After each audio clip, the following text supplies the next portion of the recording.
Good evening, everyone. Welcome to the Wednesday, May 7th, 2025 regular governing board meeting with Tempe Elementary School District. It's my favorite part. 1.02, call to order. Do I have a motion? I don't have to do that? Great. I'm calling it. All right. We didn't do our pledge of, because we don't have to do it yet. Okay, 2.01, open public hearing, final revision to the fiscal year 2024-2025 annual expenditure budget. Mr. Thompson.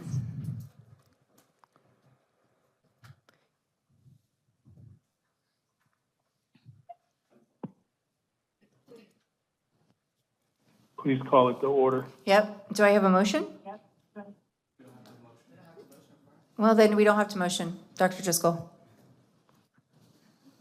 Go ahead, Mr. Thompson. Okay, all right. Do we have a presentation there, Ben? Nope. Cue the tape. Okay. Well, we've been having some email problems. I'm going to blame it on that. But you all have the presentation in front of you, so I will go over You don't have it? this way. Okay, we'll go over it that way. Okay, we'll go this way. All right, so this is the fiscal year 25 budget revision. So this is a required update that basically we have to do at the end of the school year here. So this is really just adjusting the budget formula to the numbers through the first 100 days of school, because that's what our funding is based on. So when we talk about budget, it's not necessarily we're not changing what we're spending because we're already 80% through the school year. So there's not a lot to change for it. It's just updating the formulas on that. You could really think of what we determine in the IBN agreement as essentially the budget. So when Mr. McGeaney talks about that later on in this meeting, that can kind of look at how we're allocating our funds for the year. Because our money is essentially already spent or encumbered. We're going to spend it in the next month and a half. There's not a lot of wiggle room that we're going to do for that. Okay, so the main thing that happens with budget is ADM, so enrollment. And we've hammered that home every budget meeting. If we have low enrollment, we don't get as much funding. So that is the driver of it. And actually, we did, since our September revision, it has increased by 40 ADM. So ADM is average daily membership. That is not attendance. So the students have to be enrolled. If Johnny misses on Wednesday, we don't get docked any money on that. And again, it's just on the first 100 days. So if Johnny withdraws on day 101, does not impact our funding. If Johnny enrolls on day 101, we don't get any extra money for that. So it's just those first 100 days. So we had a revision in September, and since then, our ADM has increased by 40. So the big reason for that increase is actually the special education weight. So on the funding side of Arizona, you've got a group A weight, which is just all students. So basically it just counts belly buttons, like how many actual students do we have? That decreased by 117 students from September. On the special education side, on the weighted average, the state gives more funding for students if they qualify for certain categories, such as gifted, free and reduced lunch, or special education categories. That increased the numbers of weighted ADM we got. That increased by 157, so that's the 40 ADM gain that we had on there. So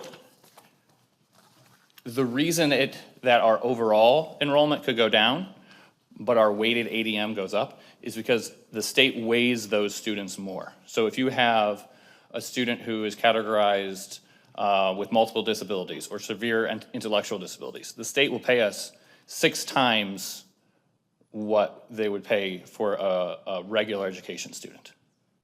So that's a lot of money. If you increase a few students over here that have a very high weight, it offsets the decrease that we have on the other side.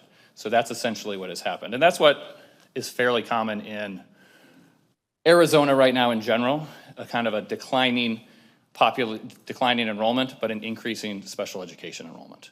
And so that's what we have seen in this school year as well. The big category was, like I said, multiple disabilities, autism, and then severe intellectual disabilities. Those had the largest increase, and the weighted part of it, makes the big difference. So just the number of students increased by 54, but then the state essentially multiplies them by 6. So those 54 students resulted in an increase of 322 ADM, because the state funds more for those students, because they cost more to provide services for. So even though they are providing 6 times as much, it still is generally not enough to cover what we are providing. Those are the students that qualify in this area have a lot of needs, and they are very expensive. And we provide services for them because it's the right thing to do, but generally what we get from the state is not enough to cover what we're spending on them. All right, overall, on the funding levels, our general budget limit for M&O, $113 million. That includes carryover, it includes district additional assistance, it includes one-time funds, okay? The amount, if you take all those out, the amount that we would be bringing in would be about 96 million, which is about the same amount that we would have received, that we received last year for that. We have a large carryover, as we've said before, because of ESSER. We are able to move expenses out and increase that carryover there so we can spend it down. We are spending more than we are bringing in. So we're projected to spend probably about 106 million. That's probably on the high side. That's everything that's encumbered. We probably won't spend all of that. There's a lot of purchase orders that are encumbered, but at the end of the school year, it's just money there. That will roll the next year. So we probably won't spend that much, but that's kind of the worst case scenario on that one. So that would decrease our carryover amount. And so we'd have less going into next year. But as we've discussed a few times over the last year or two, we are spending more than we are bringing in. ESSER was that Band-Aid to kick the can down the road, but we have to make some cuts. And we've started doing that for this next coming school year, but that's something, I don't wanna be too rainbows and roses. We will have to continue, unless enrollment turns around, we will have to continue because more money is going out than is coming in. The good news is on the capital side, these are different buckets of money. The capital side is actually doing pretty well. We have had historically a large carryover balance. In there, we carried over $13 million into capital this year. And then we also had $5 million in the DEA override. So we really had about 18 million to spend in there. We're spending about a little more than 6 million, so we'll carry over 12 million into next year. And that gets to the point about the regular district additional assistance that we get. We get about 5.1 million. That's also based on enrollment. But we have the choice to put it into M&O or capital. Because we are more comfortable on the capital side, we can shift all of that money over into M&O. So when we're showing that 96 million that we're generating, well, you can add another 5 million to that because we need it more in M&O than we need it in capital. And there's a few reasons for that. We've built up a surplus over the years. We get interest in the funding formula in capital, but we do not get it in interest or in M&O, so that helps. And then having the bond can supplement some of the capital items. So if you have other districts in Arizona that don't have a bond, they have to use more of their capital on things that we can use the bond for. So that helps us extend some of those areas as well. So that is doing well, and that lets us supplement the M&O side. All right, for next year, this is the exact same slide I've used for 3 years because the legislature has not given us a budget on time yet. So we're still waiting on the legislature. Minimum 2% inflation increase. The rule that they have is 2% or inflation, whichever is less. So inflation is more than 2%, so we will get the less of that, which is 2%. So what we will have For next fiscal year, it's basically already starting. We're gonna have the proposed budget on the first June meeting, and then we will have the adopted budget at the second June meeting. So, we will probably use the estimate of the 2% on that, because we don't actually, we might have real information from the state by that time, but I'm not banking on it. So, if the numbers do change, then we have a deadline where we can revise the budget again by September 15th, and that's what we did this past year. If the state comes in with some different numbers that we didn't take into account, we can go ahead and revise it then. All right. That is what I have. If there are any questions, I would be happy to answer. Ms. Windsor? Thank you, President Ewers. Thank you, Mr. Thompson, for your presentation. I have a question about the Group B 54 students. Is that what you said? I think so. Sounds about right. Well, actually, it's a thank you to the Special Education Department for correctly identifying their needs. I know that that's a big deal that has been a concerted effort on that department side, and I appreciate that because it obviously yields the money that is still usually not enough to cover all the services, but still helps then under identifying the needs. So thank you for that. I was wanting to know that with the spending more than what we're bringing in, is our projected matriculation of retirees and, you know, staff that come and go, is that enough to reduce our expenditures, or do we need to look at other cuts? You're saying just the natural turnover? We would probably need to do extra cuts. I think we've actually done a very good job of retaining staff this year, making it a really great place to work, which is great, except if you want that natural turnover on that side. Yeah, thank you very much. Yep. Mr. Thierry? Thank you. Thank you, Mr. Thompson, for the presentation. I had two questions. The students that we lost, is that since September or is that since last year? That's since September. Okay, so they left in the middle of the year to go somewhere else, okay. And then just to clarify, the students who qualify for the additional services, even though they cost us more than we're bringing in, we are still required to take those students into our schools, right? Yes. Okay, just wanted to make sure we get that on record for everybody in the back. We're required to take all of those students, even though it costs us more, and not everyone in the state is required to do that. So, thank you, sir. Thank you, Mr. Thompson, and I want to thank you and the team for good stewardship. I know we win awards every single year because of you and what you do, and thank you for maintaining and taking care of our teachers in our schools, but at the same time making sure we have carryover so we're not seeing what some of the districts in the state are having to see, who, I mean, we are all spending more than we're bringing in, but thanks to you, we're able to do that right now. So I appreciate it. Thank you. Any more questions? Okay. 2.02, close to public hearing. Do I have a motion? Motion to move to close public hearing. Second? Any discussion? All those in favor? Aye. Motion passes. 3.01, Pledge of Allegiance.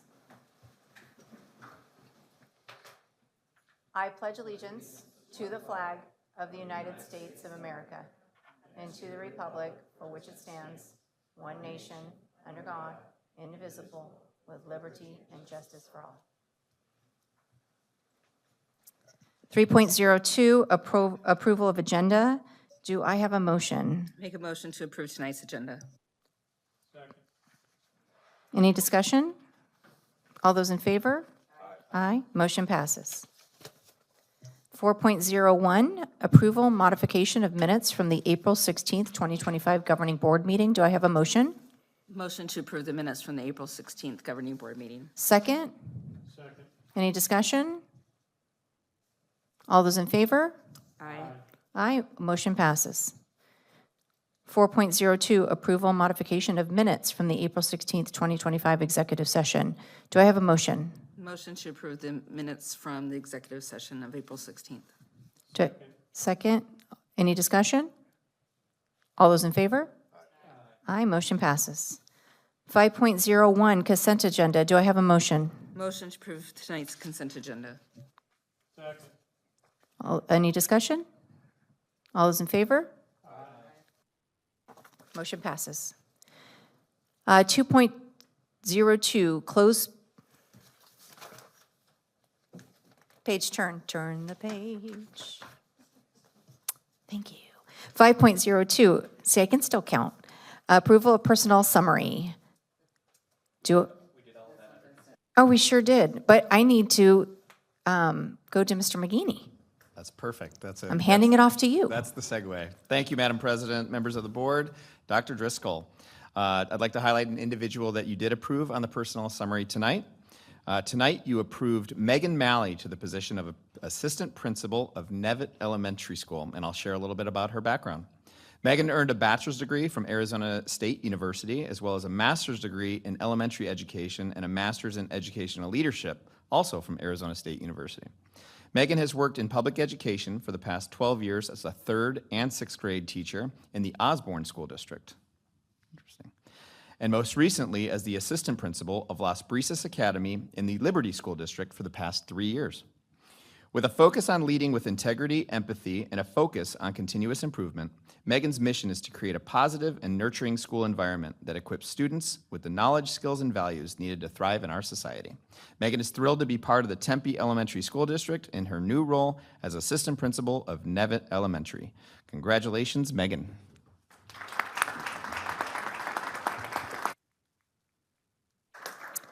Megan, just make sure you turn on and make it green. There you go. Hello, Madam President, members of the board. I just want to thank you so much for this opportunity. I'm very excited to join the Tempe School District. I've done a lot of research on you all, and I've just seen great things, so I'm excited to contribute to that. Awesome. Do you have anyone? I do not. My husband is at home with our daughter. She's 4.5 months old, and we're just trying to keep her safe. I got her a little sick since returning from maternity leave. Thank you. Thank you so much.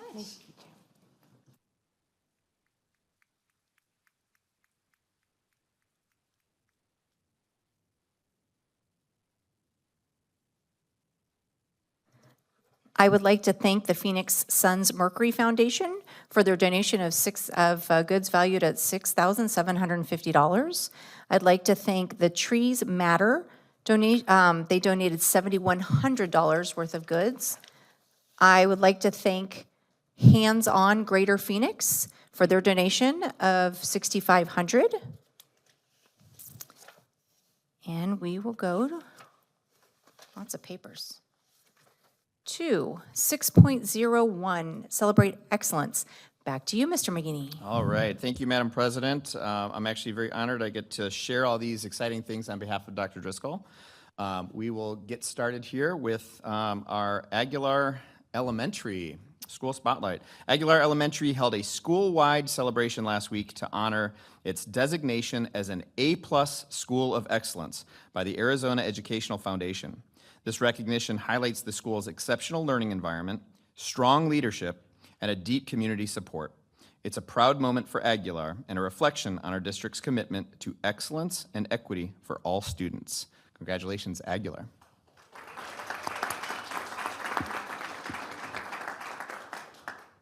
We'll keep it going here. I am pleased to share that Nevitt Elementary School and Spercali Elementary School have been recognized as 2024-25 Capturing Kids' Hearts National Showcase Schools.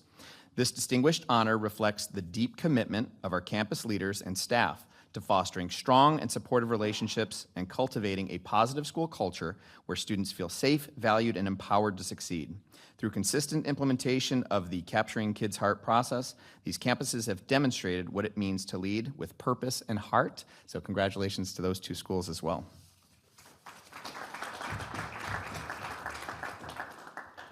All right. Tempe Elementary held its first ever Super Smash Esports tournament last week with students from Shamley and Ward Traditional Academy competing in a 43-player bracket. Congratulations to our top finishers. Our first place winner, Mr. Elijah Cruz from Ward. Second place winner, Miguel Carpio from Shamley. And third place winner, Jacob Reyes Sains from Shamley. Unlike most East Valley districts, TD3 offers esports as a 2-level elective aligned with International Society for Technology and Education standards. This event, made possible through collaboration among digital innovators, IT, transportation, school leaders, and esport teachers, demonstrates our strategic plan in action by providing engaging, standard-based learning opportunities.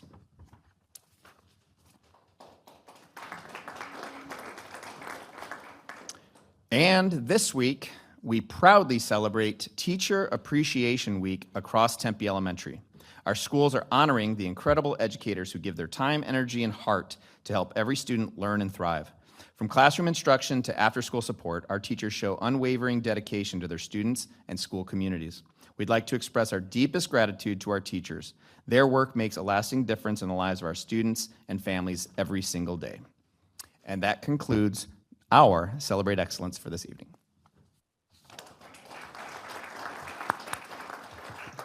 Excellent. Thank you, Mr. McGinney. 7.01, presentation and update on the Toyota partnership. Dr. Leinhardt.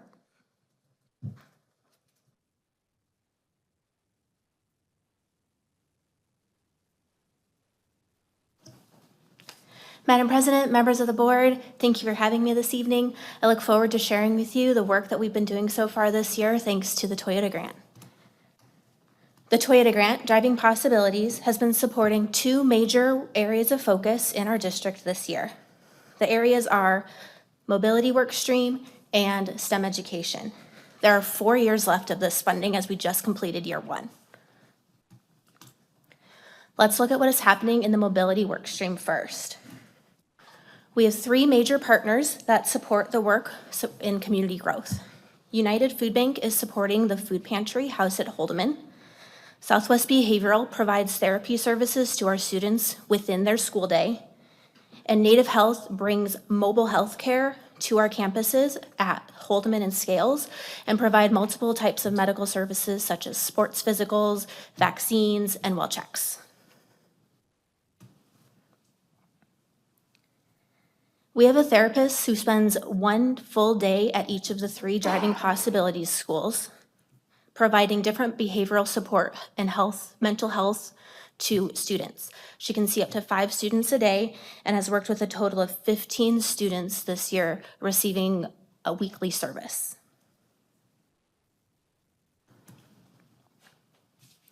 Native Health's mobile unit allows community members easier and more comfortable access to healthcare. We have seen participation levels between about 5 and 10 patients each visit, and it's at Scales and Holdeman once a month each. To boost awareness for this service, our district community confidence team paired with Native Health and recently filmed interviews with the Native Health CEO and district staff to build a short promo video that you can see on our district website. And our third community support is United Food Bank. It supports our food pantry, again housed at Holdeman Elementary School. During the monthly walk-in pantries, our family and communities can come in and shop the pantry. They can choose items of their liking, and it varies from different deli items, produce items, bakery items, as well as pantry items like canned goods. The monthly drive-through services over 225 families a month, and we're thankful to have a team of volunteers to support packing up the food and then loading it into these families' cars. And the food items that are available on these visits include some pantry items like canned foods, but also milk, cheese, eggs, and fresh produce as well. Like I mentioned earlier, we have a STEM education focus thanks to the Toyota Grant. This first year of work has seen many accomplishments already. Because STEM is so deeply tied to science and in our core curriculum, the Driving Possibilities team has helped work to build out the 6th through 8th grade science blueprint. And now that we've got a good base there, the goal is to be building out some more STEM integrated projects that connect to multiple areas of blueprint. We also have a career day planned for Mosley. May 13th, the 8th graders will be seeing career day and having visitors from our community next week on May 13th. In addition to Toyota, the Driving Possibilities team has built partnerships with many different community resources. Many of these community partners provide free, standards-based lessons and activities for all grade levels. The lessons are of value because they add engagement and a connection to real-world application through our state standards. One exciting example of this is Maricopa Air Quality. Maricopa County Air Quality has a unit that's around the air quality from idling cars, and it has the students approach that from looking at their school drive line. So we see a lot of cars idling, especially in the warmer months with air conditioners. So it's a hands-on project for the kids to learn about air quality in a real-life application. And we should be adding that to Blueprint for next year. We have purchased some STEM equipment for the 3 Driving Possibilities schools. You can see up there the different devices that will be available. There will be some professional development provided for not only the Driving Possibilities team, but also hopefully some digital innovators and the school staff that can train. We can train the trainer, and they can take it back to their schools and teach other teachers how to use the devices. The goal of these devices is that the teachers learn how to apply them to standards, and then also how to get the students using them, because these are meant to be in student hands, not for students to be planning and teachers using, but we want the students using the 3D printers, using a Cricut machine, and using Glowforge.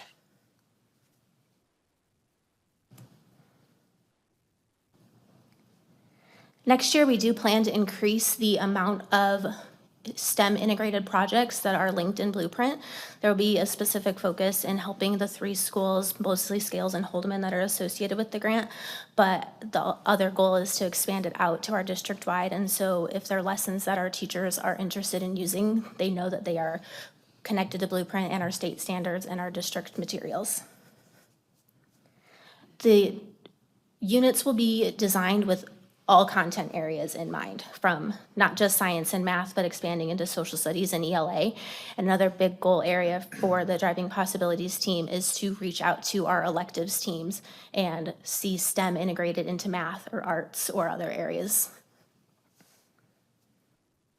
We also have a big goal for professional development next year to provide our teachers with opportunities to increase their knowledge of STEM integration and engineering design.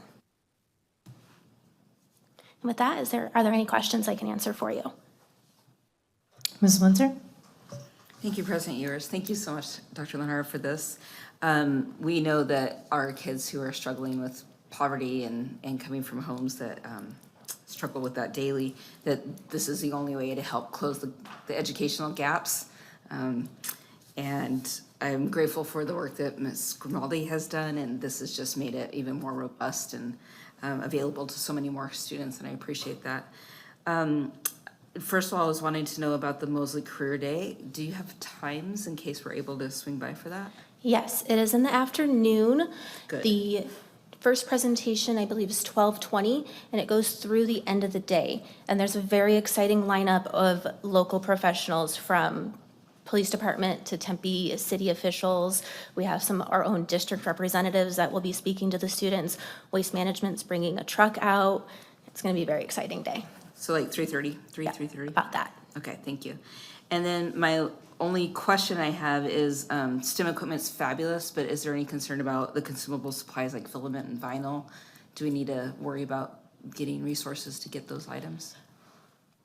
A big part of the Toyota grant is to try to build out sustainability.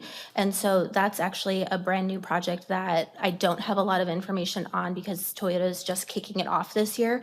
But we will go through, or this month actually, but I will be going through some pretty intense training and one-on-one sessions to figure out what we can do to not only sustain it beyond the 5 years, but then get it to expand to our other schools in the district. So yes, there will be costs to the consumables of those materials, but it is part of the work the grant is providing to look for some sustainment. Got it. Thank you so much.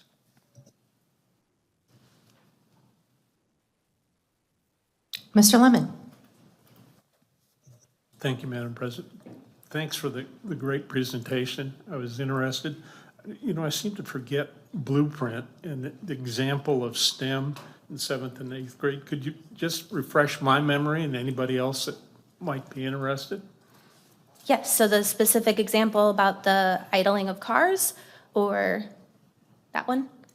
Yeah, that's, So in Arizona and across the country, we have our state standards. And the idea is that we can use STEM integration, so science, technology, engineering, or math, to really boost engagement in what the students are already learning. So, for example, the students need to learn about air quality and the impact that humans have on our environment.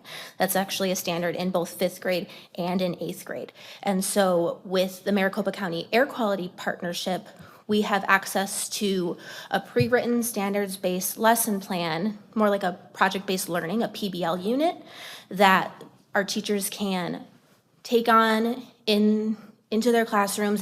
There's very little planning required because it's already created for them. And they get to then facilitate a project where the students are doing some self-exploration of what it means to be putting pollutants into our air. And that's where the idling cars would come into play. They'll do some research, background research on what is pollution, what emissions do cars put out when they're turned on, how is that different from driving to standing still, and then they'll do a project where they go out and measure the pollutants that are actually happening in the idling driveline. And that really connects to that engagement. And again, with that real world application, it's I think what our district is looking to do to boost some career opportunities in the future. thank you very much. That was great. I appreciate it. Thank you, Madam You're President. welcome. Yeah, I'd just like to thank you for all the hard work you're doing. To put this in perspective, I was listening to a governor speak today and on a Zoom call, and he was talking about how there was an increase in his state by 50% of standards comprehension this year. And I appreciate this Toyota grant so much because the one thing that they focused on is making sure that our children are fed and ready to learn and safe. And then they go into science, technology, engineering, and math. A lot of these programs that we've seen in the past have been, here's a 3D printer, and here's curriculum, and here's how, you're gonna test cars, or you're gonna look at trash, or you're gonna see recycling, but they don't talk about the whole child, and I appreciate you focusing on the whole child in order to help them win. This is showing that, and there's other states who are doing this better than we are, not necessarily better than Tempe, but states that are promoting and funding programs where we wouldn't have to necessarily have a Toyota, but the state of Arizona would fund it, and seeing a 50% increase in comprehension of the standards in 1 year. And that was by 100% free and reduced lunch, paying their teachers and staff a good salary, and making sure that the kids have social emotional well-being, and then they're engaged. So you're doing all that. Thank you. Great, thank you so much.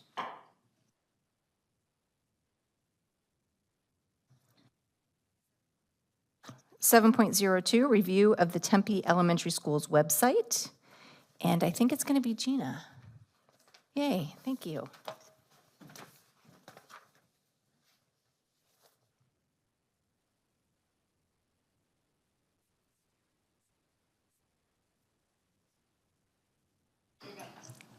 Can you hear me now?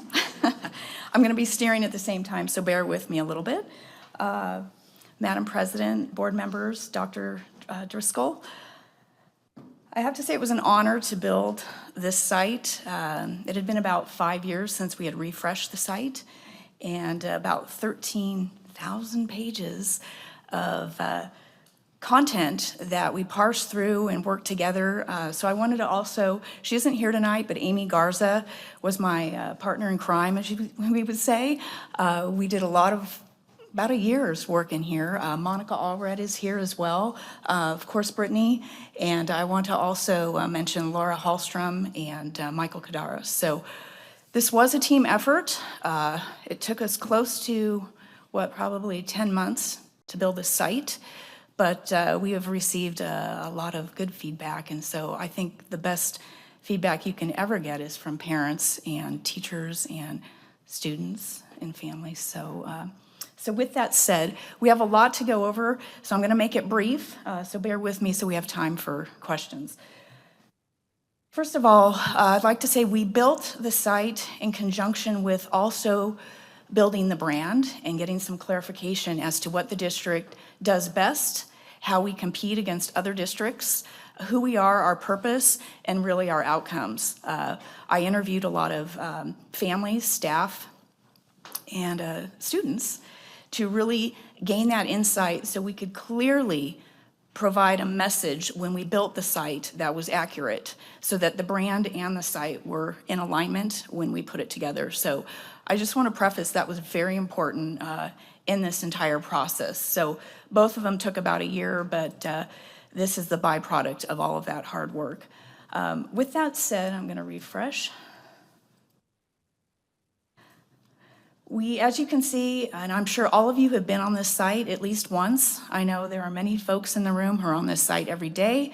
There is a top nav, there's a main nav. The top nav and the main nav really represent, based on Google Analytics, our highly trafficked areas. So you can imagine, our number one is actually calendars. So, you know, the find it fast area is something that people, sometimes they don't get beyond that. You've got to click it, because literally this is where a lot of our families and parents live. On the calendars, the menus, these are items that change on a daily basis. Peach Jar, the portal, before and after school care is big. So this is a really, it should be, it's not our number one. Calendars are actually our number one traffic page, but this comes in pretty close. Also, if you notice, when we built this site, clearly it is a marketing tool. It is based on really attracting new families and retaining our staff and our families. So it is a tool, and keeping that in mind, we have Discover, we have Enroll, we have Join Our Team. All of these are throughout. It's, you know, every time you scroll through, as we scroll through the pages, notice the right hand stays, it sticks. So these are call to actions. We also have Join Our Team and Enroll here. These, again, are in our top 10 most trafficked pages, so it's really important that some people read left to right, some people read top to bottom. This way, nobody can miss what actually is really important, and that's enrolling and joining our team.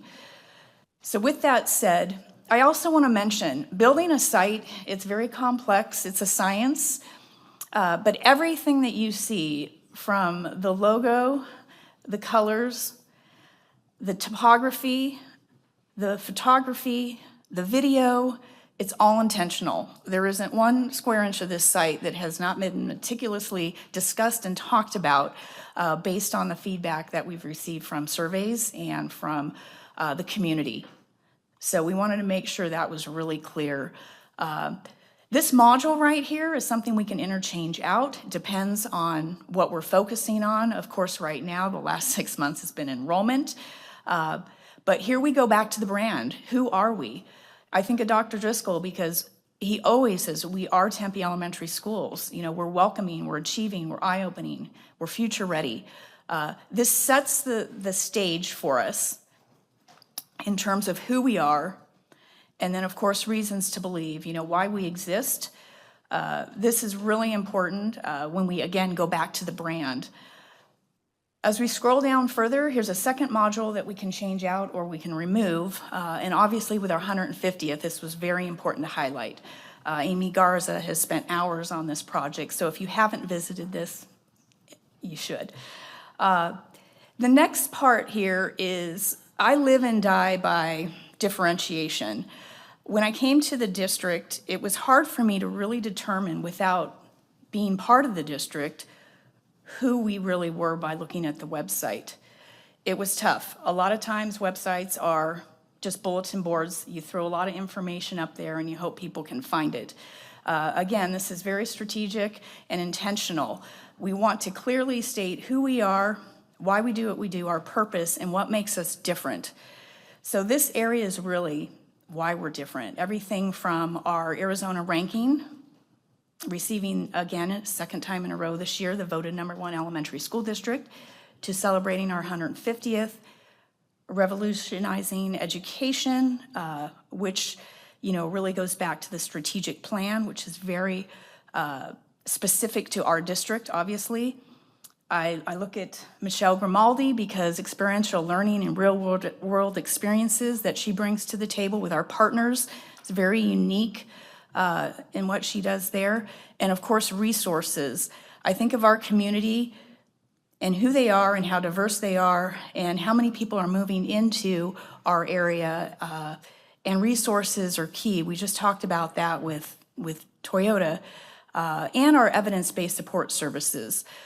Spent a lot of time talking to Brenda Vargas. I clearly understand the need for these resources, so we've built that out. And then again, careers that change lives. I feel that if you come to Tempe and you stay, it's because you really understand the culture. And if you don't, you will real quick because it is so welcoming and warm. It's like a big hug. And so we really try to tell that story. When I put together the One Community, Many Stories, I told Brittany, the number one thing we need to keep doing regularly is tell that brand story. Who are we? So we feature stories in here. They rotate. It's really important through video, through the not using stock photography. We try never to use stock photography. We need to tell a story of who we really are and be authentic. Again, the calendar, because everybody wants to look at the calendar. And then again, we bookmark it with joining our team. So I bring up the map a little bit just because I know Dr. Driscoll loves this map. And we had lots of fun putting it together. When we put together the map, I was thinking how many people come into Arizona from other places. And so when you click the map, I wanted them to get a somewhat of an idea of, with the commute times, other outstanding areas. Since we have about 20% of our enrollment comes from outside of the district boundaries, and I think the future will be outside of the boundaries, at least our growth will be. This was really important to just give people that sense. And then also just the fact that, we have ASU in our backyard, lots of things to do, Papago Park, Desert Botanical. It just gives people a little flavor of who we are and where we're at, and it's just something unique and different that I've never seen a district do, at least here close by. So, and then of course we didn't do enough, I think, touting in our old site. And so I really wanted to dedicate an area because there's so many good things that come out of the district and recognizing what we do and then paralleling it with testimonials. So you'll find we've got testimonials from all over the district, teachers, staff, mostly principals, but that was something that I also wanted to throw in that kitchen sink. So with that said, I'm going to go back a little bit, and you'll notice as we do go back on that home page, I'm going to just refresh a little bit because Google's been giving us a little trouble. The call to action buttons are constantly sticking with us no matter where we go, what we do. Because again, enrollment and hiring the right people are really a focus. This is a tool. I try to tell people it's not a bulletin board with information. This is a marketing tool. So once again, let's take a look at families. This was something that, I woke up at 3 a.m. and thought, we really need to put a hub together, something that's easy for families to just click on and find pretty much anything and everything that could help them out. So this families area in here, including the calendar, is really a central hub. We've got the handbooks, the policies. We get a lot of traffic on some of these. So with that said, we also have, I'd like to highlight resources, just because I really think that's the foundation of who we are as a community and a culture here at Tempe.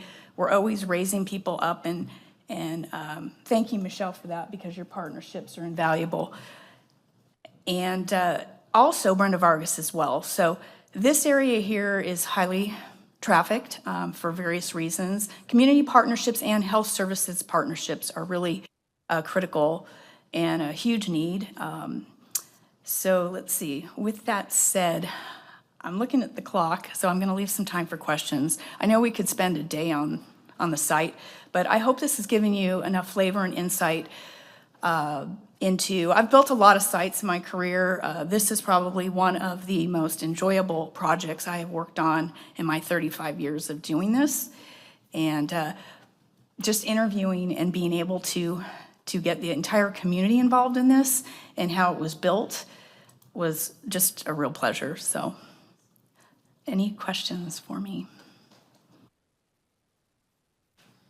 Ms. Windsor? Thought I just pushed my button for everything that we have to talk about. Thank you very much for this. I enjoyed the website from the moment it launched. The first thing that caught my eye was not just the ease of navigation on the top, which always frustrates me when I'm trying to get important information. I have to scroll all the way to the bottom. So I appreciate that it's right at the top. But I like the watercolor background that has our district's colors integrated, just hits you right in the face in a like a subtle way. So I thought that was really clever.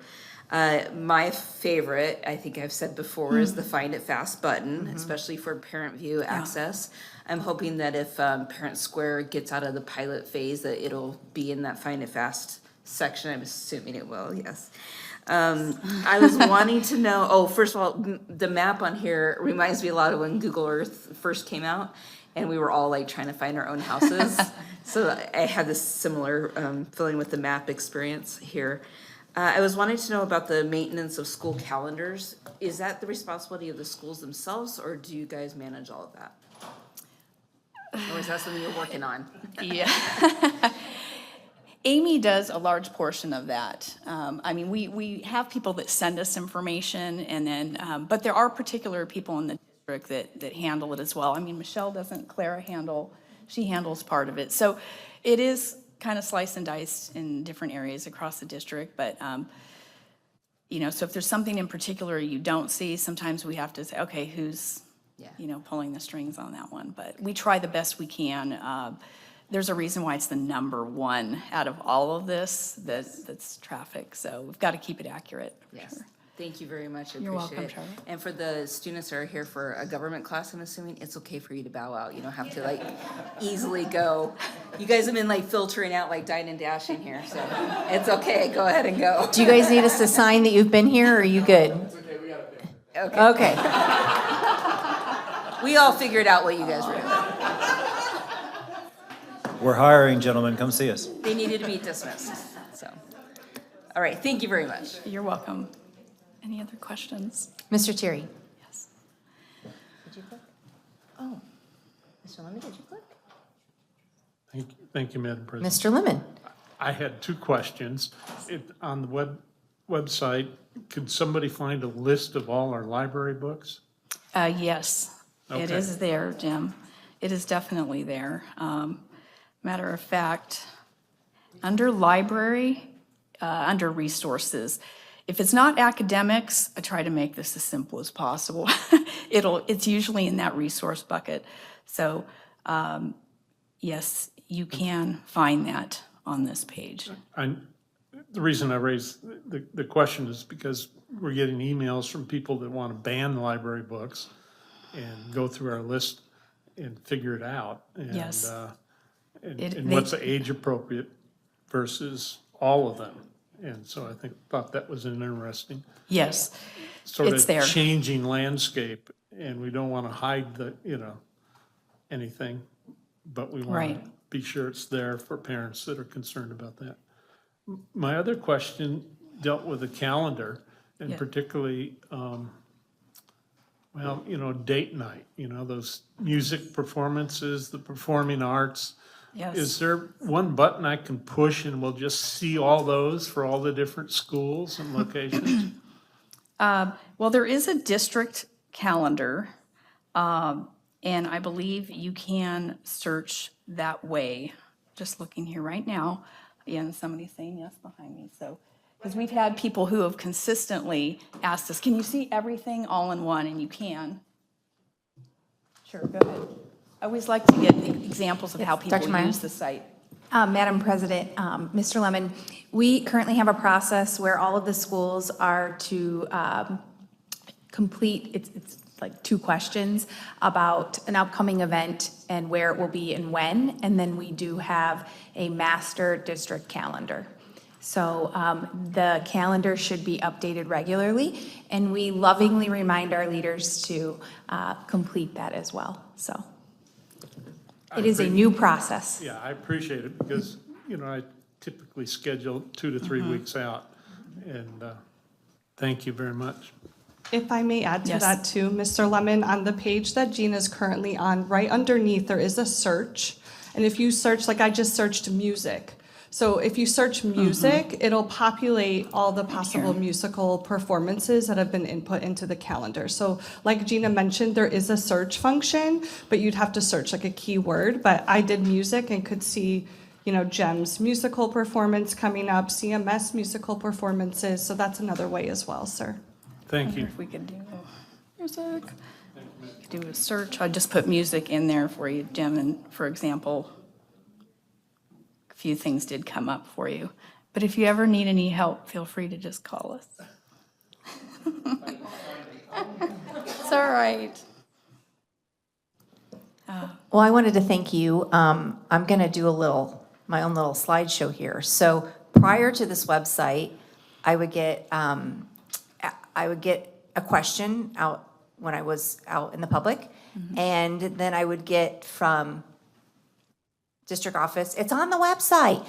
And then I would hold my breath and pray that I could find it on the website, because sometimes I couldn't. And then I'd say, let me get your number and I have to get back to you. I can't tell you how now, this is a case this morning. A woman came up and said, my son has graduated from ASU in psychology, and he would love to work in our district because he hears so many great things about us. And how does he apply for a job? And I was able to go, please hold, boom, boom, copy, text, send, and I found it. And it was just easy, and it was awesome. So kudos to you. It's working for me. It's beautiful. There is a lot of information on it. So once you learn how to navigate, it's great. I feel like I'm able to attend more things that I didn't know I was missing because of this and Brittany's help and Heather's help. And and I know that you're still fine tuning, and I know that you're taking feedback, and I know that we've given you you guys some comments, and you've addressed them and made sure with legal that if we can and can't do things. And I just appreciate you being so lenient and helping our families and branding Tempe Yeah. Elementary at its finest. Yeah, thank you very much. I appreciate that feedback. It means a lot because we always, it's for you, it's for the community, it's for the families, and it's for the staff. So I'm always open to feedback, and we change it every day. We have something new on there, so we appreciate that very much. Great job. Thank you. 7.03, presentation on the 2025-2026 interest-based negotiations agreement. Mr. McGinney. All right, Madam President, members of the board, I'm kind of bummed that we lost our government students because I have a whole presentation on democracy and voting and doing it the right way. Mrs. so- Windsor let them out early. She We'll just make- missed the class. We'll send, we just had a presentation on the website, so we'll send them a link to our website and they can watch this video and repeat, so. All right, well, I'm excited to be here. I'm gonna kind of go through kind of our process with interest-based negotiations, but I'll start us off with introducing the team.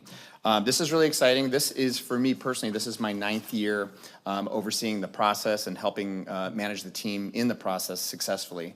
TD3's been part of interest-based negotiations for over 20 years. And so we've successfully gone through this process for a long time. So I just want the individuals that were able to be here today to be recognized. Obviously, Eric Thompson, our Chief Financial Officer. I'm gonna get this right. Dr. Vernice Sharp, our principal of Nevitt Elementary. Matt Strauss, our A-plus principal of Aguilar Elementary, and Colleen Love, our principal of Curry Elementary School.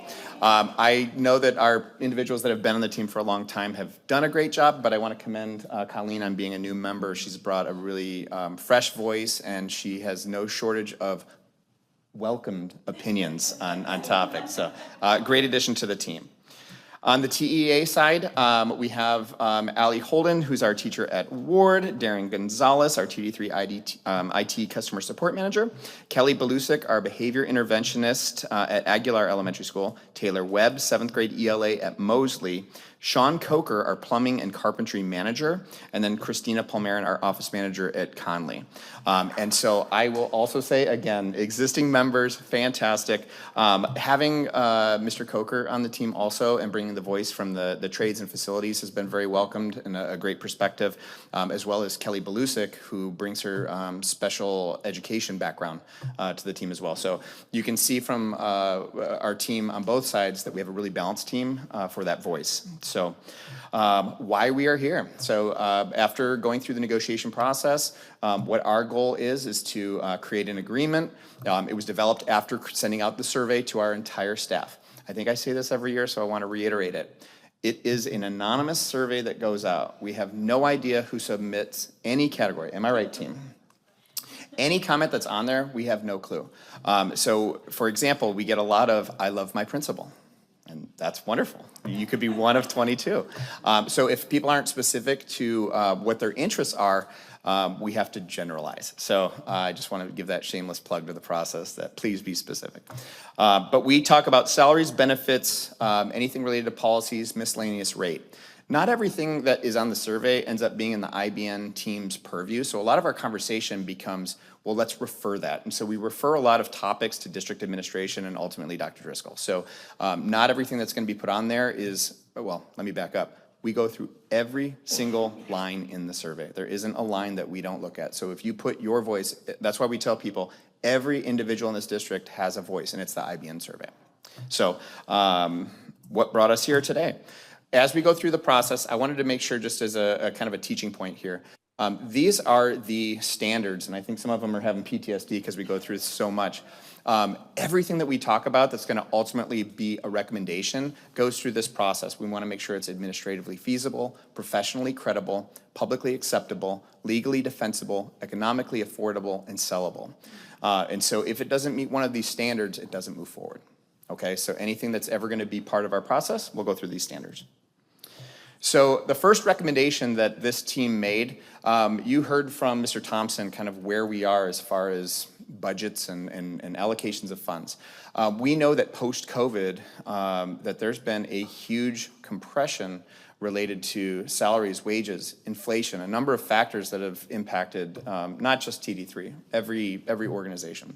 And so one of the recommendations that we made is that we conduct a market study, a compensation study, to look at all of our categories. And so that's a recommendation where the team felt comfortable with that we've presented in this year's IBN package. The other part that the team was presented with, Dr. Marr brought forth a opportunity for a stipend. We know that recruiting special education staff is increasingly difficult. And so we are presenting for the 25-26 school year only, a $2,500 referral stipend. And so there's some bullet points of who could qualify for that stipend as hired and who is exempt from receiving that. So I want to be really clear, administrators and recruiters are exempt from receiving that status. It would be nice, but we're going to take it out. So this is a great opportunity. There are stipulations in there. We're not just going to hire somebody, hand over the stipend. There's going to be parameters around it. And again, going through our standards, is it administratively feasible? In our conversation, I'm not going to go through line by line, but ultimately this team has to make some tough decisions. We have to look at what is our pot of money and where do we want to make allocations. In some years, the pot is larger and we're able to address certain employee groups specifically. You've seen that in the last couple of years where we've been able to give some pretty large bumps to certain employee groups.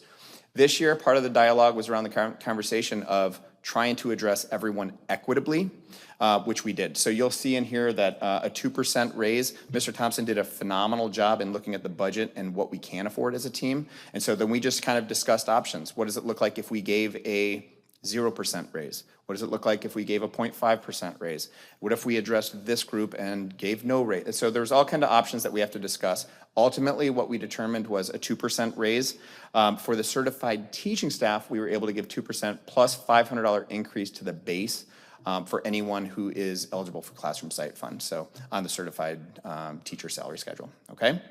Again, this is just a continuation. All of these groups, you were able to see the IBN results, but these are just a snapshot, 2% for everyone. The other piece that we are proud to be able to continue is to continue to fund educational increments and honor people's continued education. So that's an important part of that as well. The last bullet point, after we make these recommendations, we do update our miscellaneous rate schedule if it applies to those salaries. There are some things, I know that we are a self-insured district, but one thing that we do is we do take recommendations from the Insurance Trust Board and run it through the IBN process because it does impact employee benefits. And so we may just make sure that it's highlighted here. But I wanted to make sure that a couple of things were highlighted is that we were not increasing, any increases are not going to go directly to our employees. The district will absorb those costs. So even though the insurance contributions will increase, that is no additional cost to the employee. We still will offer 3 benefit plans, and I wanted to highlight again, we do still offer a free plan. That is important to note because people will ask the question. We have our low EPO plan, our high EPO plan, and we have our free plan, which is our saver plan. A couple of things, again, I won't read the slide, but we are proud we're gonna be offering vision through VSP starting next school year. The district will still continue to provide 100% of basic life insurance coverage for employees. And for the first time that I can recall, our Arizona State retirement contribution rates are decreasing from 12.27 to 12%. So, and then of course, if you recall from last year, we were the first public school district to offer parental leave. And so the IBN team discussed that, and we will continue to fund those 20 days of parental leave for qualifying employees. All right, so just kind of to go over the overview of what happens. Once we come together, once we have this agreement, we present it to the superintendent, then we put it out for ratification for 5 days. So from that point, our entire staff is allowed to vote to ratify this process. And so then after that voting, we share it with you as the governing board for approval. So a little difficult to see, but we had overwhelming support of the survey. And so it says 96.8% approval. One person did email to say, I accidentally clicked the wrong button. I said, duly noted. So we're gonna call that 97%. Overwhelming support. One of the things that really speaks to is the fact that our staff understands the situations that we're dealing with and support the process. So that's a great feeling for the team as we've been considerate of every single employee group. The second part is just our classroom site fund. This is teachers only. So this one goes out the same thing, 5 days ratification, and that was overwhelmingly supported there with a 99.6% support rate. So I'm here. I'm asking that the governing board approve the 25-26 IBN agreement and that you approve the 25-26 classroom site fund plan. And thank you, as always, for your support in this process. And I'll open to any questions.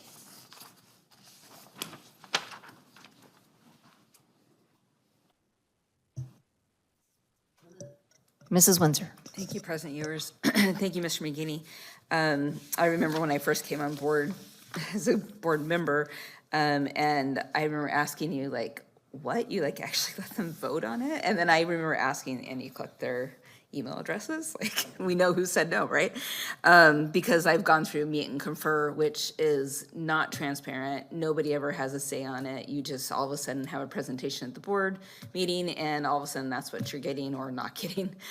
So I really appreciate the openness. And I hope the committee members know that as much as I love the committee process, and I think it's important to have all the various stakeholder voices, you guys really are our marketing tool as well to explain all of this to everybody else. And I know that that's an additional responsibility that isn't usually explained when you agree to be on the committee, but I do appreciate that you're out there talking to your various groups to help explain this process, because so often they won't believe anybody than the person they're working with, or the person that, you know, has a similar job to them, or whatever similarity makes them feel like you're trustworthy. So I appreciate the work you do in order to spread the word that honesty is the best policy with this process, and you guys are really truly trying to stick to that. By the way, if anybody wants to know, Costco does accept VSP if you need glasses. That's important to know. And then I wanted to mention, ask for the 20 no votes on the first question, did any of them offer any explanation for the no?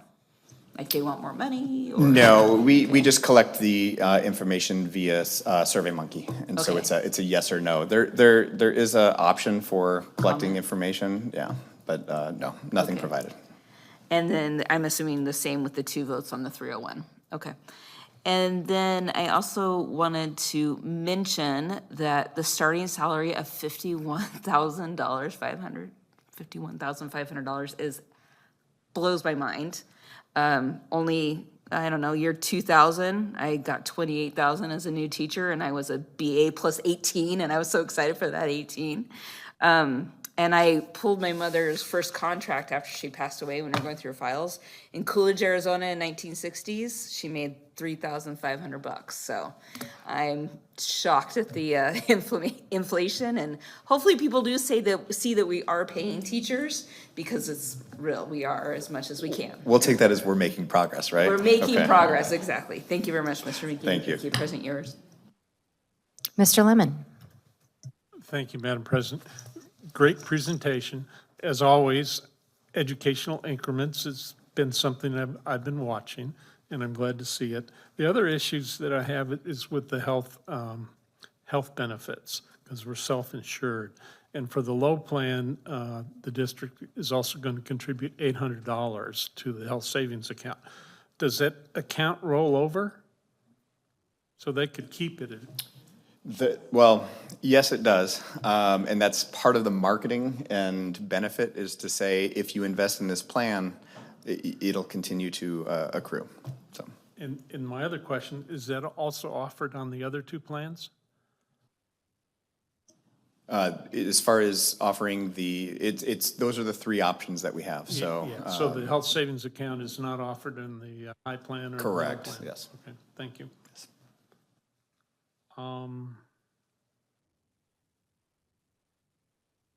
Thank you. I'll just, thank Thank you, Mr. McGinney. On the little less than 500 who responded, how do you guys feel about the response rate? It's typical. There's been years where we try to really put wind and say, we need to hear your voice. And we move the meter, slightly, but it's a typical response rate. So it's not too low, it's not too high. It's been pretty consistent. Yeah. Well, kudos to all of you. I was talking to a teacher, used to be a neighbor of mine in Texas, and she couldn't believe, I'm going to second what Mrs. Windsor said, that we do this, right? That we ask for feedback. And she said, how would you even have the time, and how would a superintendent ever even allow this? And I'm grateful, and I said, it does take a lot of times from this committee. It's a whole other job. But I have to believe, and I'm hoping you guys believe, that it's worth the time. So I'm appreciative of that, and just know that somebody even in Texas is appreciative of it. And it's unique, and it helps with the transparency. It makes our job as school board members so much easier, because you are telling them what we have to work with and what we can do to help them with it. And that I do believe we're doing our best, so. I think the team really appreciates that, because the amount of respectful advocacy that goes into it. Don't get me wrong, there's some tough conversations and some strong opinions, but the very cool part about our process is that everybody who participates, we educate about what this process looks like. I'll say we take titles off, we take our ego out of the conversation, and it's a great process. And unless you've been part of it, you make assumptions. And then new members that come in, they're like, I had no idea. And so it's very cool to be part of it. Well, and I'm grateful, because when I do talk to people who have been on the board, or the committee before and people are on now, I've never once heard y'all go, oh, I just finished that, or like, it gives you energy and you have a positive experience out of it still. And that says a whole other thing about this process. The only time you have that reaction is when we determine who has to bring snacks for the meeting. That's a hot topic, so I want that on the record. Well, I hear Dr. Driscoll has some dots that you could steal if you There need you them. go.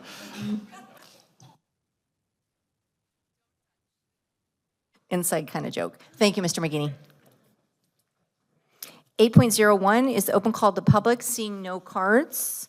We're going to move to 9.01, discussion, consideration, and possible approval to adopt the 2025-2026 interest-based negotiations agreement with the miscellaneous rate schedules between Tempe School District Number 3 and Tempe Elementary District Association and the 2025-2026 Classroom Site Fund Plan. Okay, Costco, I need new glasses. Anywho, do I have a motion? I move to approve the 2025-2026 interest-based negotiations agreement with the miscellaneous rate schedules between Tempe School District Number 3 and Tempe Elementary Education Association and the 25-26 Classroom Site Fund Plan. Second? Second. Open for discussion? All those in favor? Aye, motion passes. Thank you all. You don't have to stay here either if you don't want to. We'll sign your paper that you came. I'll give it to your boss. Thanks again.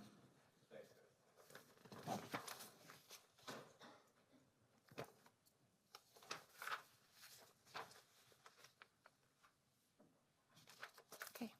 9.02, discussion, consideration, and approval for Tempe Elementary School District to enter into a student experience agreement with Iowa State University of Science and Technology.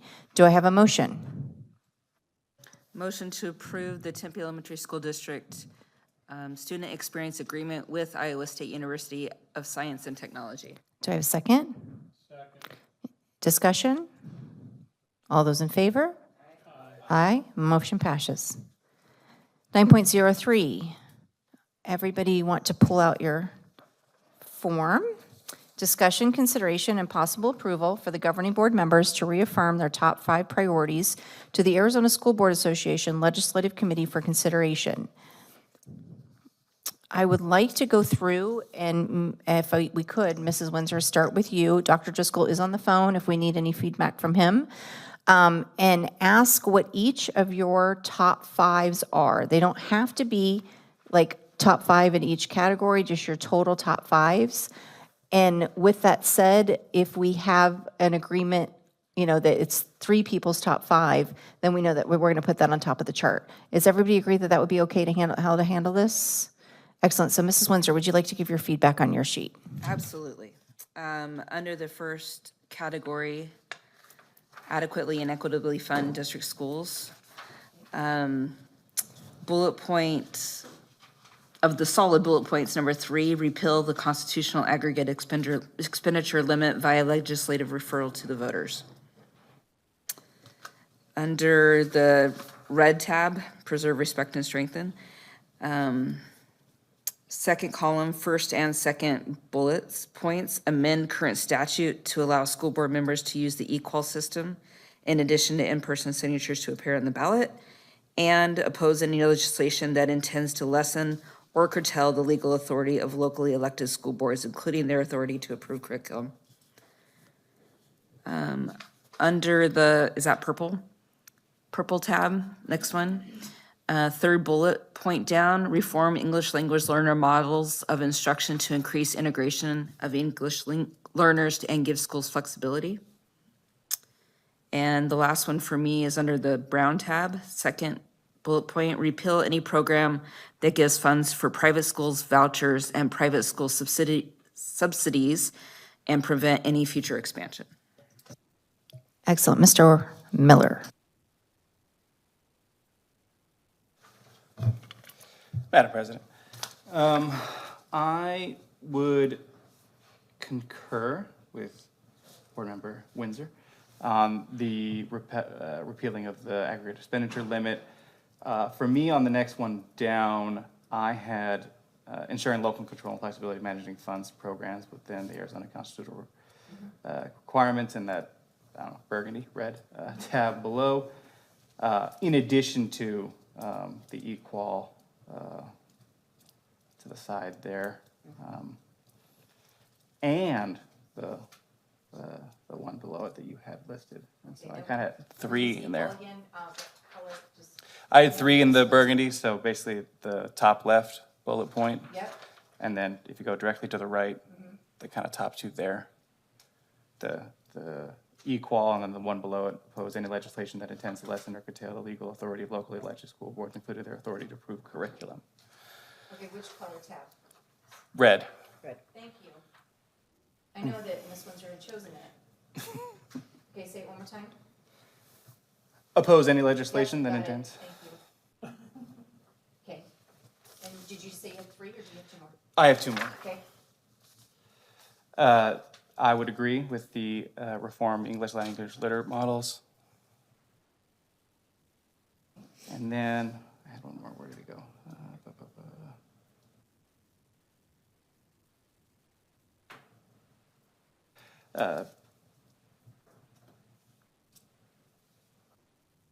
Well, I didn't write it down, so that's all I got. Sure. Mr. Lemon. Thank you, Madam President. One of the issues that I think is really important is under the blue tab, the last one down, give all districts the authority to provide affordable housing options to faculty and staff. We have a lot of property that's just growing grass. And I think we need some options, particularly here in the center of the city. The other ones under the blue tab, over on the left-hand side, repeal the constitutional aggregate expenditure limit. The referral to the ballot, to the voters. I just think it's critical. And of course, fund full-day kindergarten. I think we've been talking about that for how many years? Probably 15 or more years. Yeah. That's why I didn't do. And on the school safety and security, fund programming to engage and support families and caregivers in culturally relevant and appropriate ways.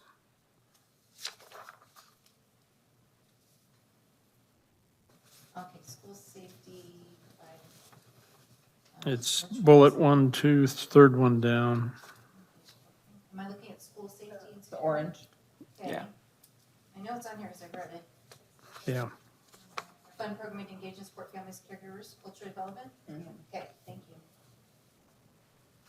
you. And I think that was all that I had. Mr. Terry. Thank you, Madam President. How many am I naming? Just 5. Cool, okay. I just have some circled.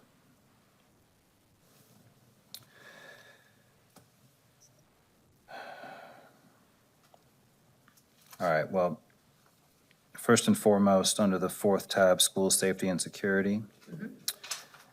Arizona school boards call upon state, federal, tribal, and local officials to address the causes and impact of increased gun violence directed at K-12 schools.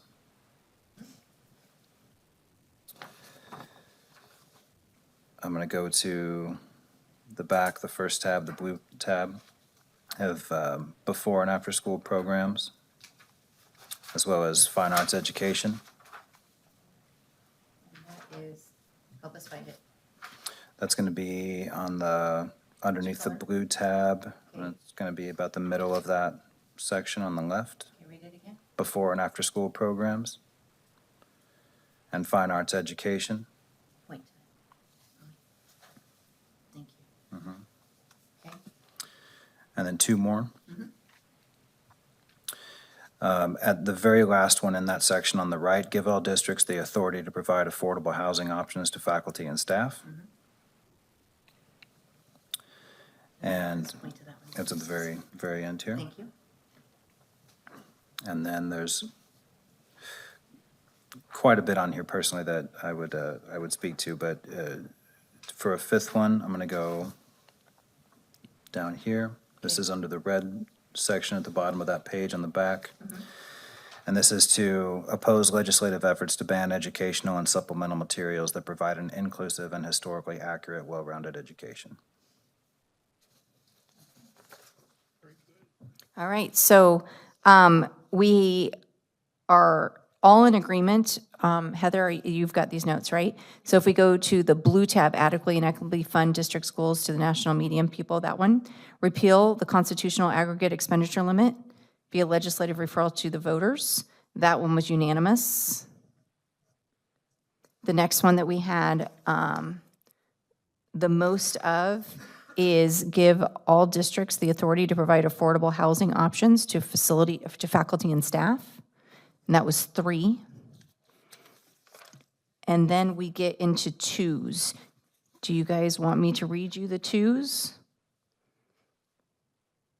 Okay, so ensure local control, oh, yeah, I'm in there, okay. Ensure local control and flexibility in managing funds and programs with the Arizona constitutional requirements of a general and uniform public school system. The other 2 is oppose any legislation that intends to lessen or curtail the legal authority of local elected school boards, including their authority to approve curriculum. You know what? Make that a 3, because my name isn't on there, and that's one of my circles. So there we have another 3. The next 2, oppose legislative efforts to ban educational supplemental materials that provide an inclusive and historical, accurate, well-rounded education. We have 2. Reform English language learner models of instruction to increase integration of English learners and give school flexibility and resources to administer them. That's a 2. Arizona school boards call upon all state, federal, tribal, and local officials to address the causes and impact of increased gun violence directed at K-12 schools. That's a 2. Do I have anybody who wants to move into the 2 range from one of their 3s and 4s? And Dr. Driscoll, do you want to chime in here on something in case we're missing something? No, you guys are doing a good job. I was just tabulating what you guys said on there. Thank you. So right now we are at 3. We need 2 more. You guys want me to read you the 1s? Yes, Mrs. Windsor. Thank you, Oh, President sorry. Ewers. It's okay. Thank you, President Ewers. I just wanted to give a little boost for the reform the English language learner models, considering our population of students and a very large EL population of students. We really need to consider legislation for that specifically. Fair enough, yeah. We only have 4 models available to us. We have the 2-hour block. We have the pull-out model. We have the newcomer model, and then we have the 50-50 dual immersion, which we know was in the headlines not too long ago. And we're under attack for what we're able to do for those students, despite research that tells us precisely what's best for them. Excellent. I did have it circled, and I didn't have an A next to it, so that one did get 3. So now we're at a star of 1, 2, 3.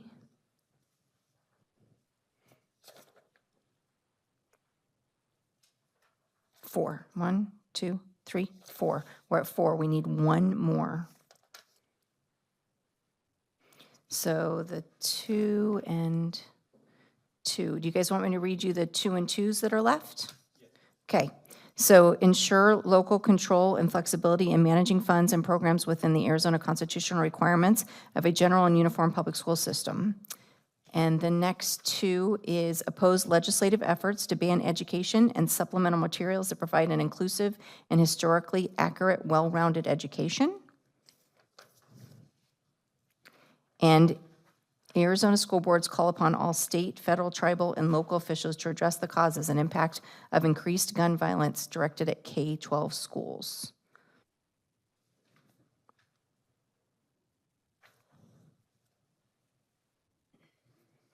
I'm already on both of those, so I can't be like the vice president and be a vote changer.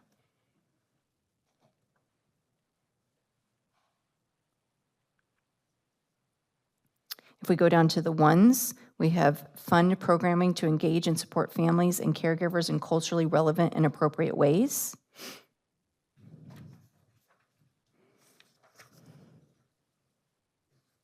And we have before and after school programs.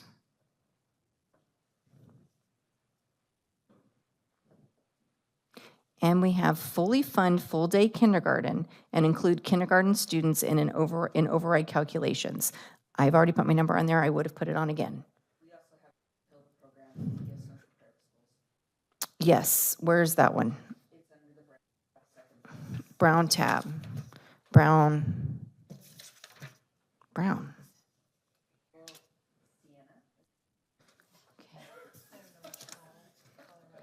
Oh, yeah, okay, where is it? Which one?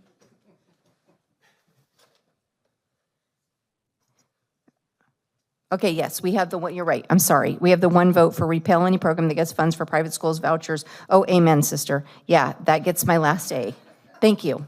I was wondering where that was, and I have it circled 3 times with my pencil.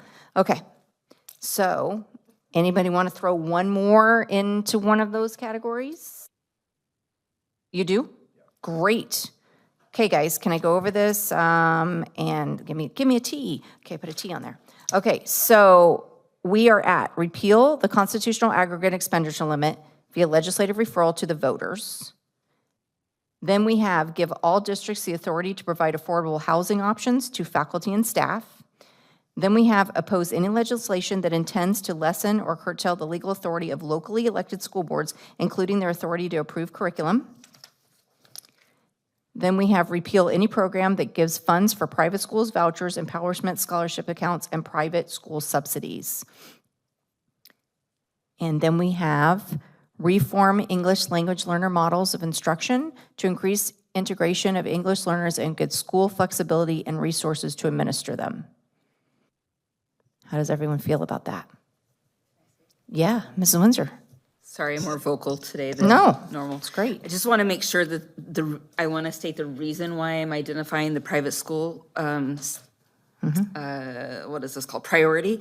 ESEA already requires us to give money to private schools, and we are the pass-through entity to it. So for them, it would be just identifying one child who is impoverished, where for us, in order for us to get any Title funds, Title I funds, we have to have at least 30% to have a targeted program, 40% to have a school-wide program. But they can identify one child and they already get some money for that child. And this would be adding upon that and it already is, when we give them vouchers, we give them even more money. So just want to make equity for education for all in the United States of America. Mr. Thierry? Thank you, Madam President. I had no problem swinging my vote over to repealing any program that gives funds for private schools. We voted on this, I don't remember what the proposition was in 2018, and it was rejected by a 2-to-1 margin in this state.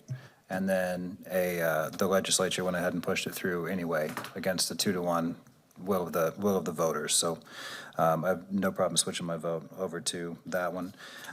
There are lots of things on here that are important to all of us, I know, and the point of this is to just come to a consensus about what our focus is going to be as a group. And it doesn't mean that these things aren't important, but that's all I wanted to say on that. Thank you. Thank you, yes. I would take this entire list. So Heather, do you want to go over what you have? Do you have 5? And then 3 in the back. You good? Okay. Okay, so any more discussion? All right, do I have a motion? I'd like to make a motion to approve the 5 priorities identified by the Tempe Elementary School District Governing Board. Do I have a second? Second. Any discussion? All those in favor? Aye. Aye, motion passes. Boom, that's why our board is good. Okay, 9.04, discussion and first review of proposed changes to governing board policy AC, non-discrimination, equal opportunity. We all had this in our packet, had a chance to read it. I'm going to have Dr. Driscoll kind of explain. This is only for discussion. It's not currently for a vote. This is our first read. Dr. Driscoll? Yes, that is correct. So tonight, what you guys will be doing is giving feedback to the policy. The recommendations that we have there are from the Arizona School Board Association, and normally those are recommendations they give based on changes to law. And so what you would be approving or talking about today were just if you have recommendations above those, if you don't like those, you have those rights. And then in the second read, you would do votes to make it official policies. Thank you. Do I have any discussion? Yeah. Sorry, Madam President. No, that's okay. It's on a skip page. So discussion and first review of proposed changes to governing board policy AC, non-discrimination/equal opportunity. Yes, and that, one thing that struck me, Madam President, was they were striking veterans and military status, and then gender and identity and other things. You know, I'm going to speak out. I don't think that we should strike veterans and military status from this list. And I feel very adamant about that. And it's just this gradual erosion to the people that defend our democracy with their lives. And I think we just need to make sure that we keep them in our minds when we do this and that there is no discrimination. Any other discussion? Mrs. Windsor? Thank you, Mrs. Ewers. I agree with Mr. Lemon on this, but I have a question for Dr. Driscoll. And I apologize I didn't bring this up to you earlier, just kind of struck me as I was looking at this again. When we read this, they identify specific groups, race, color, religion, sex, age, national origin, disability, and then in blue, or any other basis prohibited by law. Why legally identify some and not others? It doesn't make sense to me. Can you explain that to me, Dr. Driscoll? I know you're a lawyer, so. I moonlight, yes, as a lawyer. No, what I think of what I could do for you guys is actually have our legal come in at the next meeting so you guys can ask that questions before you take a vote on this in a second read. I don't want to give legal advice on air because I'm not a practicing attorney.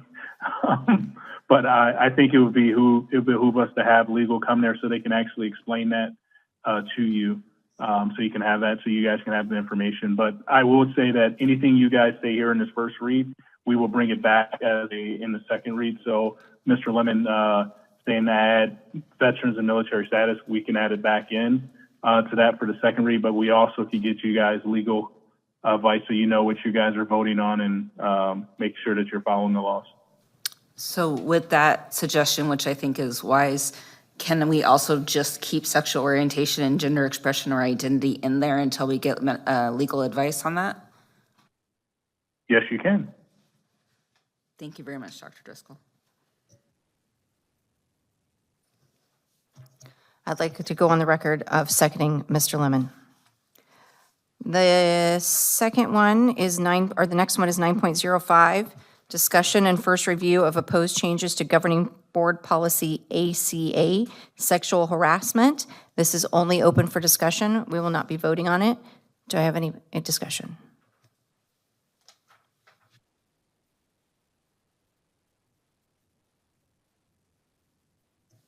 Seeing none, we'll move on to 9.06, discussion and first review of proposed changes to governing board policy ACAA, Title IV, sex discrimination. Open for discussion only.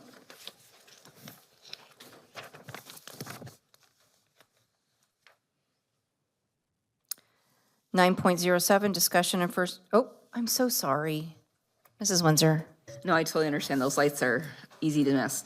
I would like, Dr. Driscoll, would you mind also asking for legal advice on this? Because as I've researched this one, the change from unlawful sex-based harassment and unlawful sexual harassment are two very different things in the sight of the law. One being harassment about gender and one about sexual advances. So could we get some advice on Yes. that? Yeah, and I can, yes, we'll do that. And just for your guys' record, what they're asking for is in 2020, there was precedent set there, and then there was a court case that happened in 2024 that reverted. There was passage in 2024, executive orders that got brought up in court and got overturned. So what they're asking you guys to revert back to the old 2020 Title IX rules, but I'll have legal come and explain that to you as well for this one. Thank you. Absolutely. 9.07, discussion and first review of proposed changes to governing board policy IHA, basic instructional program.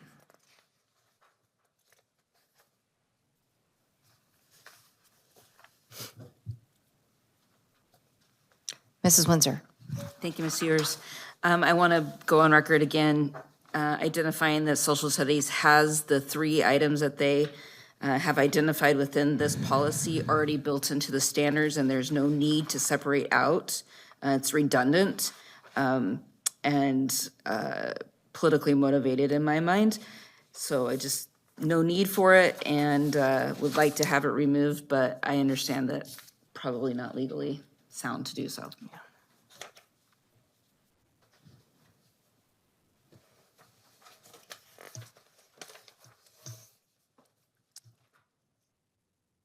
9.08, discussion and first review of proposed changes to governing board policy JLIF, sex offender notification.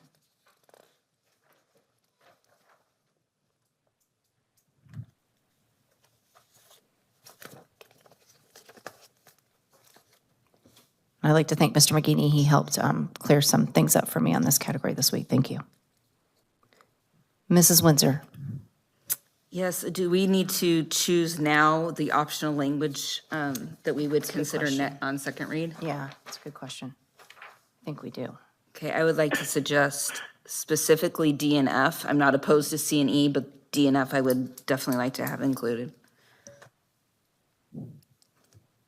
Have any more input on that?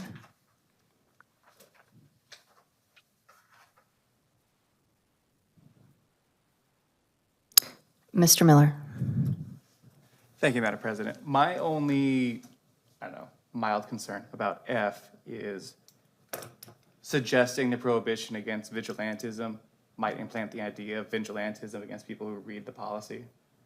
And so, I don't know, like, for the people who are actually reading our policies, for the finite number of people who are having, they're just reading stuff, might not occur to them, oh, I can attack people? What? That's a thing?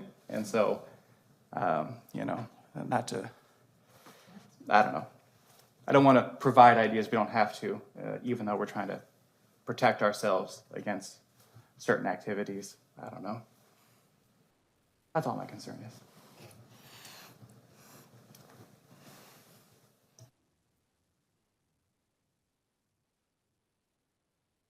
So in the second read, we'll propose both of those options. The option from Ms. Windsor and the option from Mr. Miller as well for you guys to consider. Thank you, Dr. Driscoll. Oh, Mrs. Windsor. Sorry, just assume my light's going to be on tonight. Okay. Should have said that earlier. I just have a question for Mr. Miller for a point of clarification. Would that mean that if we suggest that bringing a gun to school should be a disciplinary, there should be disciplinary action on it, that if somebody's reading the policy, they're like, oh, I could bring a gun to school? I didn't know that. Just wondering if that's the same line of reasoning.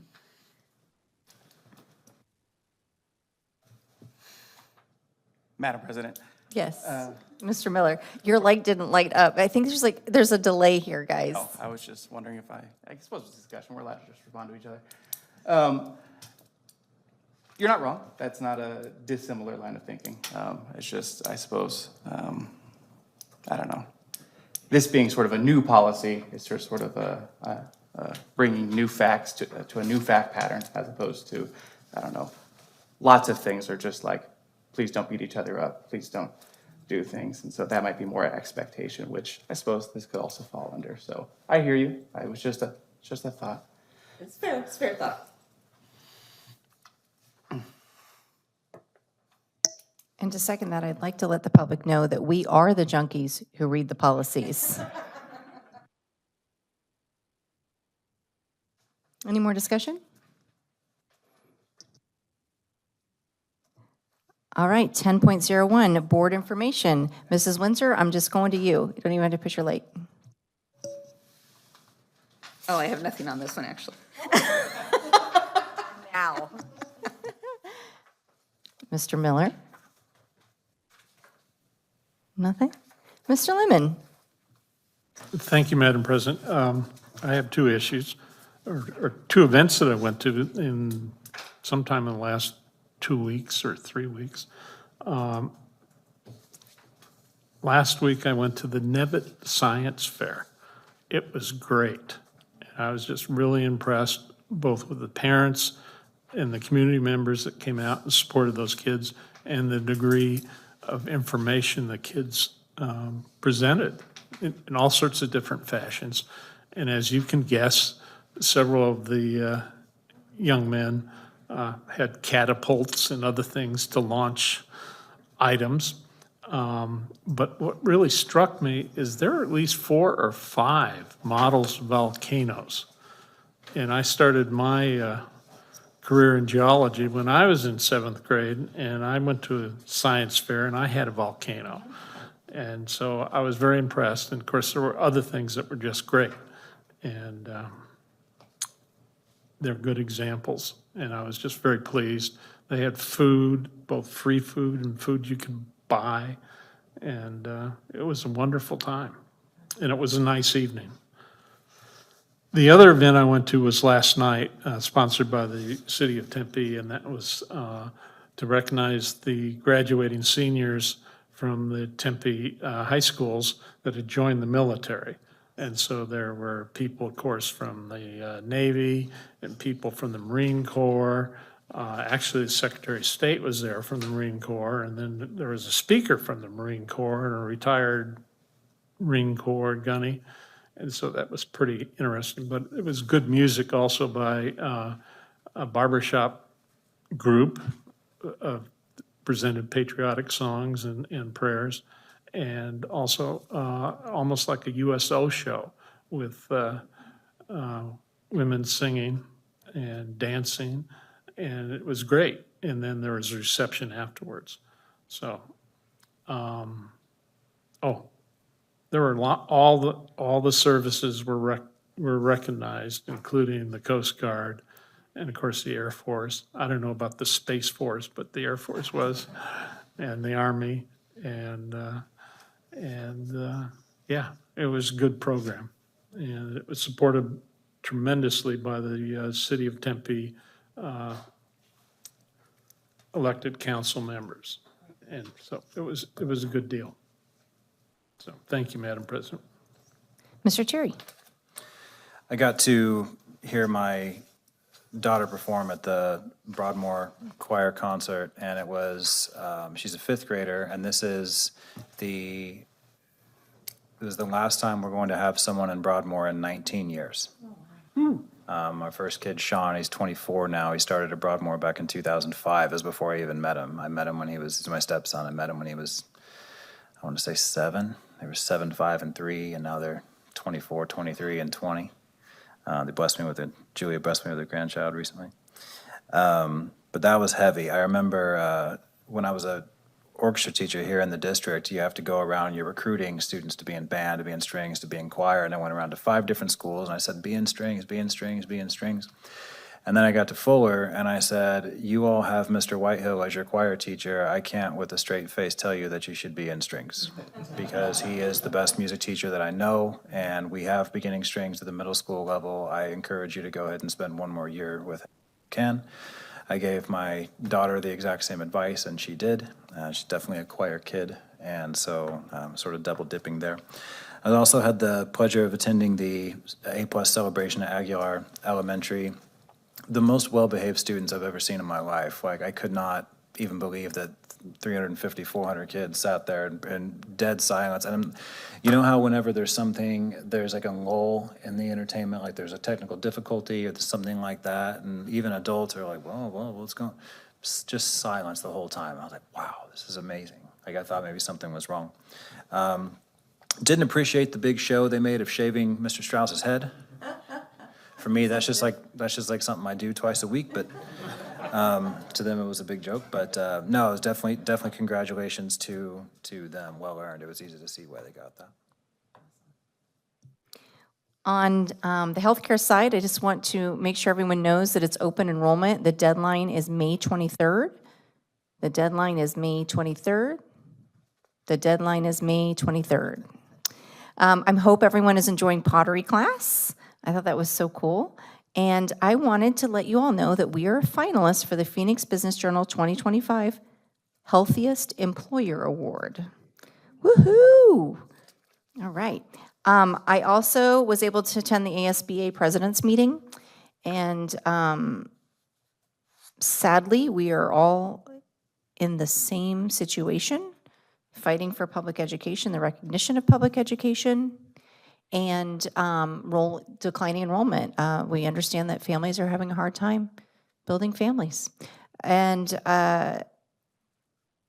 what was most interesting is that we are all tired of the negative pro-public school, or the negative public school rhetoric, because it is false, and it's damaging, and it puts our children in the war. And so we are just going to all reach out and ask the community and ask those leaders who are supposed to be leading to start leading, and just keep our children out of it. Because as I said last meeting, our children are not the problem. With that, I went to Scales, and Mr. Powell has a group that he put together that's a drum group, but they drum on Home Depot buckets. And it was the coolest thing. And it was like, it had science involved in it, and the kids had to learn music, and they had to like work together, and it showed that you don't have to have $1 million or something fancy to make music. And they rocked it. It was so fun. So congratulations to them. Connolly's Moana Jr. was fantastic. 100% done by all of the kids. Everything from the sound, lighting, crew design, acting. And I'd like to just thank Miss Sampler. She did a very, very good job, and she's so passionate. My favorite part was watching her on the side of the stage and just doing every word so the kids didn't miss anything. And it was just awesome. It reminds me of the times when I was in theater. Aguilar A+ celebration. Mr. Thierry and I thoroughly enjoyed seeing, one, their behavior, and two, seeing that Principal Strauss was a good sport, because he did not get a full shave, so he did have to go part of his day, and that's confidence. That's what we call confidence, and he did a really good job. I'm so proud of the students. I'm proud of the staff. I'm just proud to be a part of this district, and I'm proud of all of our schools, because if you look at on that sign today when I drove up, it said, we're proud of our A schools. And there are many more on that list, so thank you to all of you. We're doing it. And I think that's it. So, no, did we miss? Mrs. Windsor's light is on. Can you all believe it? It's all good. Go ahead. I apologize.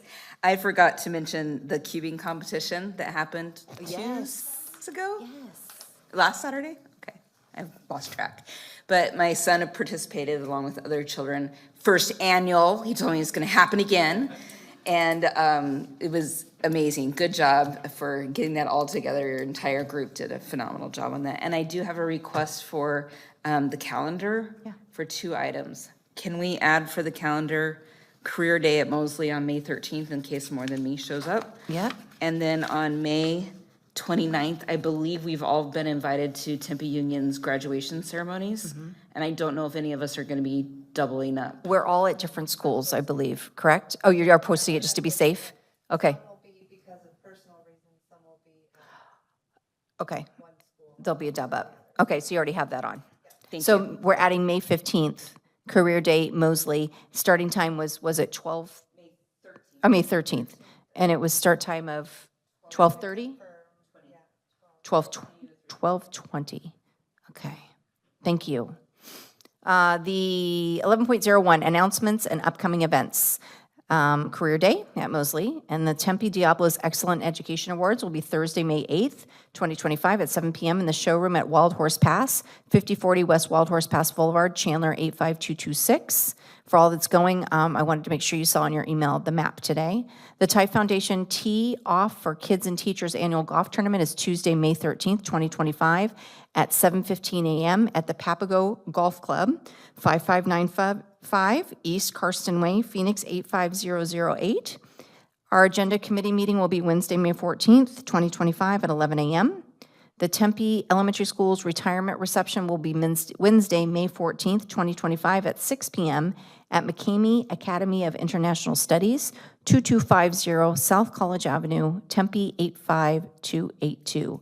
The next regularly scheduled governing board meeting will take place on Wednesday, May 21st, 2025 at 7 p.m. in the Karen Arredondo Governing Boardroom of the Sanchez Administration Building, 3205 South Rural Road, Tempe 85282. Memorial Day is Monday, May 26th. All schools and district offices will be closed. And thank you to all of our veterans. And the last day of school is Thursday, May 29th, 2025. I can't believe it. So 12.01, meeting adjournment. Do I have a motion? So moved. Second? Second. All in favor? Aye. Motion passes. Good night, everybody.